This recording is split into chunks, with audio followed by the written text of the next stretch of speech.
How do you perform under pressure? When you have an important game, as an athlete, you know that feeling when you step out onto the field and you think, this is it, this is my chance, this is what I've practiced for. And it's because important games are the ultimate test of a player's true worth. When you finally get that ball, whatever sport you play, when that moment comes that your team is counting on you and you have the power to change the game, that's when pressure strikes. And pressure does not discriminate. It hits good and bad players alike. But it's only great players who are able to overcome it. I am going to help you become that player. And the reason I'm the best person to help you do it is because I've played a lot of finals over the last 2 years, as you can see. And not just that, I've played well in them. I've won my team games with bat and ball.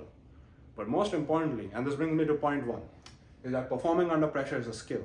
And it's one that I was not naturally good at. 5 years ago, I used to be so nervous of playing a Division 3 tennis ball game that I used to stay awake the night before. But I've worked on it since then. And because of that, I can help you guys through that process as well. So performing under pressure is a skill. And it's very important because it affects your other skills. If this is your overall skill, this is the best you play, this is the worst. When you're under pressure, obviously you play worse. And that's because your mind gets distracted. You can't focus on what you actually have to do, the skills you have to execute. Now, unfortunately, pressure is always going to be there. And that's because you cannot control pressure. Pressure is part of the game. If you think about it, you're under pressure because you don't know the outcome. And if you knew the outcome of the game, you wouldn't even want to play it. That's what makes it fun. So what you have to focus on is how can you perform under pressure. And there's two parts to this. There's the mental side, which if I'm being honest, takes time and it's harder to focus on. And there's the practical side, which you can start from today. So we're going to focus on the practical side first. And once we've got this covered, I'm going to take you to the mental side. Now, how you practice is how you will play in the match. If there's one thing you take away from this video, it's this. Your practice is very important. And here's why. In a match, you cannot control what's going to happen. The match situation could be very hard. It's obviously a final, so you have the pressure from that. And because of that, you'll be very distracted. But in practice, it's usually very chill, right? You're just going out, you're having fun, you have your teammates with you. So can you make the match more like a practice? You cannot. But you can definitely go the other way. You can make your practice feel more like a match to help you get used to that sensation. And there's two things you need to do for that. One, you need to practice with intensity. And when I say intensity, I don't mean, when you're fielding and your teammates are batting in practice, you have to run after every ball. That's not what I mean. What I mean is when you do bat, focus, have a plan, think about what shots you need to work on. Don't just bat aimlessly saying, I'm going to get set and score. And when you're bowling, you don't have to bowl much, maybe 2 or 3 overs. But for those 2 or 3 overs that you bowl, have a plan. Think about what you're going to practice and what do you do if the batsman's attacking you. And this is where we come to the second point, which is simulating pressure. This is very important because you can put as much pressure on yourself as you need to in practice. As a batsman, as you're walking out to the nets, put yourself on the actual ground field and think, okay, I'm going out. Think about the feelings you have when you're actually walking out to bat. Try and get some of those here. If you want, give yourself a target. Say, I'm getting 18 balls, I want to make 25 of them. So as you go out and do that, you put yourself under pressure and you'll see how you respond. So when you come into an actual match, right, you face those same situations, you'll be like, okay, I've faced this before, this is what I need to do. Sometimes it helps to imagine that there's a really good bowler bowling to you. Now you might say, okay, let's say I imagine Bumrah's there. Just because I imagine Bumrah's there doesn't mean the ball's coming as well as Bumrah will bowl it, right? You're right, but that teaches you another important skill, which is don't play the bowler, play the ball. When you go out into an actual match and there's a great bowler bowling to you, if you've practiced imagining a really good bowler, but then a really easy ball comes and you hit it, same thing will happen in a match. Good bowlers will give you bad balls as well, so capitalizing on them is important. And then as a bowler, same thing. Simulate a match situation. Say, last over I'm defending 8 runs and we have Sky on strike. Now, what that'll do is you put so much pressure on you that you'll start thinking, okay, in practice, you're calm enough to think about what you can do to get around it. And that skill will translate back into the match. Say you're defending 9 runs, you'll say, okay, I need to bowl this, I need to do this. And what that'll do is that'll stop you from being distracted and that'll help you focus on executing your skills. And if you practiced with intensity, you've practiced enough, you're going to execute those skills and you're going to come out on top.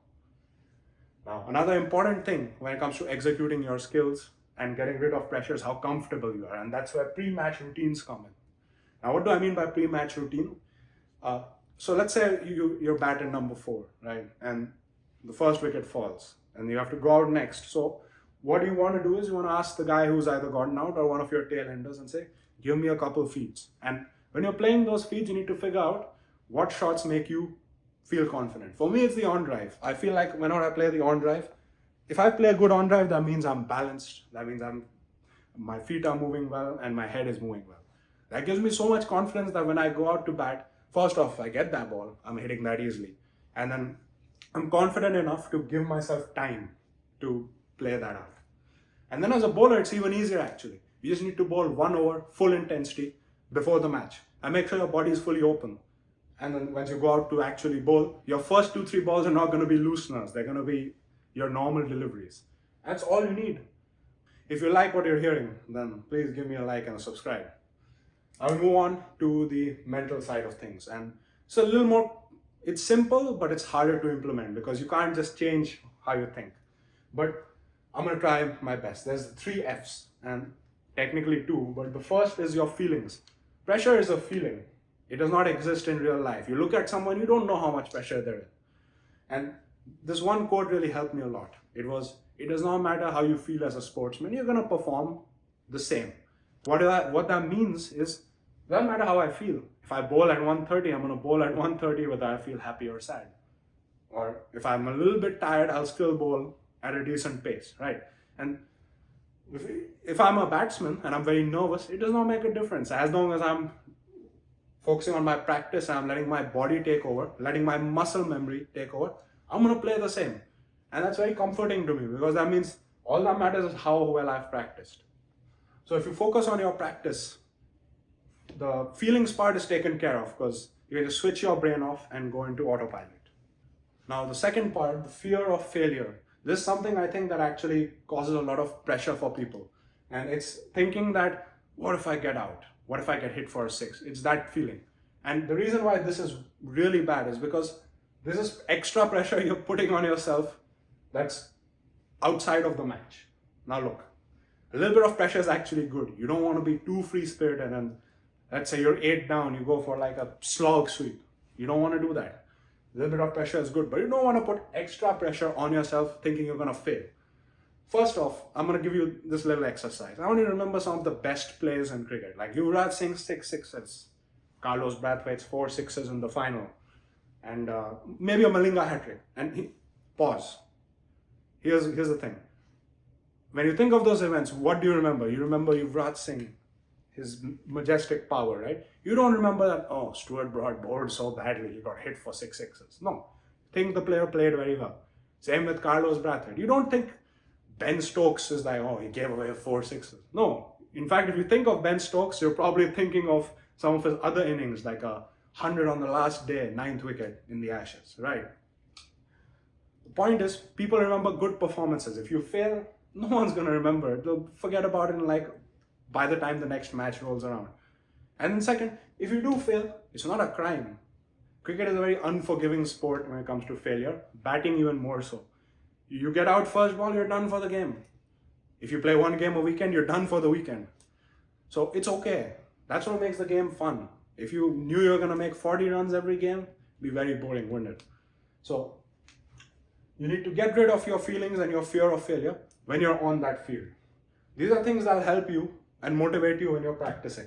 But when you're on that field, forget all of that. Go to your practice. Because think about it. In a match, you're not going to do anything new.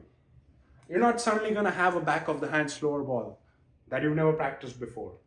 You're not suddenly going to be able to play the Dill scoop of 140 kilometers per hour just because you've seen someone else do it, right? You're only able to do what you've practiced. So in conclusion, you need to focus on your practice with intensity and simulate the match situation. So you can practice this skill that is performing under pressure. And then use the confidence you get from practice to eliminate your feelings of fear. And if you do that, you'll play very well around pressure. And the last thing I'll say, when it comes to important games, I think you should forget about your own performance entirely sometimes. what is your goal? You want your team to win that final, right? And so there's a little switch I like to make in playoff games, especially, is I think I want to make as much of an impact as I can. And what that means is whenever I'm fielding, I want the ball to come to me. When it does come to me, I run at it and I really try and get that run out. Or when there's an important over that's coming up, I'm like, Captain, I want to bowl, give me the ball. And if you practice with intensity and you want to make as much of an impact as you can, you will play at your best, which is good for your team. And that is how you perform in pressure, and that's how you win important games.